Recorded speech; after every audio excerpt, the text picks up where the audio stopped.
ఒక రాష్ట్ర ముఖ్యమంత్రిగా ఉండి ఇంత నీచపు ఆరోపణలు చేస్తారా రాజకీయాల కోసం అని చెప్పనేది? అంటే చంద్రబాబు నాయుడు గారికి రాజకీయాల కోసం ఎంతకైనా దిగజారడం అనేది మన అందరికీ తెలిసిన విషయమే.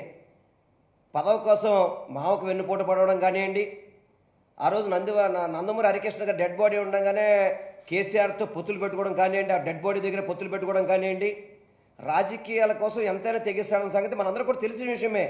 ఎన్టీ రామారావు మీద చెప్పులు విసిరడం కానివ్వండి, ఇవన్నీ మనకు తెలుసు ఇవన్నీ కూడా. కానీ ఈరోజు ఒక ప్రతిపక్ష పార్టీని ఇబ్బంది పెట్టాలని చెప్పని ఆయన 100 రోజుల పరిపాలనలో ఈ రాష్ట్రంలో ఏమీ చేయలేకపోయాడు కాబట్టి అమ్మఒడి కార్యక్రమం ఉంది, జగన్మోహన్ రెడ్డి గారు ఇంటికి ఒకటి ఇస్తా అని చెప్పారు, ఈయనేమో నీకు 15,000 నీకు 15,000 నీకు 15,000 నీకు 18,000 అని చెప్పని ప్రచారం చేశాడు. అది ఆన్గోయింగ్ ప్రాసెస్ వర్కే కదా అమ్మఒడి అనేది. కనీసం జగన్మోహన్ రెడ్డి గారు ఒక ఇంటికి ఒకటి ఇచ్చారు, అదన్నీ ఇవ్వాలి కదా, అది ఎక్కొట్టాడు. రైతు భరోసా మేము 20,000 ఇస్తామని చెప్పాడు, జగన్మోహన్ రెడ్డి గారు ఇచ్చిన అమౌంట్ కూడా ఇప్పుడు ఇవ్వలేదు కదా. ఇది ప్రజల్లో చర్చ నడుస్తుంది. పథకాలు ఆపేస్తున్నాడు చంద్రబాబు నాయుడు, ప్రజల్ని పథకాలు ఏమి ఇవ్వకుండా ఇబ్బంది పెడతాడని చెప్పి ప్రజల్లో చర్చ నడుస్తుంది. ఆ చర్చను డైవర్ట్ చేసే విధంగా, ఈ లడ్డు పవిత్రతను భంగం కలిగించే విధంగా దీన్ని తీసుకొచ్చాడు.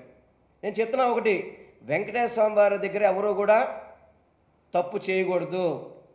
తప్పు చేస్తే ఎంతటి వాడికైనా కానీ వెంకటేశ్వర స్వామి చూస్తూ కూర్చోడు, తప్పకుండా శిక్షిస్తాడు. దాంట్లో ఏ తప్పు చేయలేదు కాబట్టే, మేము ఏ తప్పు చేయలేదు కాబట్టే మేము సుప్రీంకోర్టుని ఆశ్రయించి మా వైవి సుబ్బారెడ్డి గారు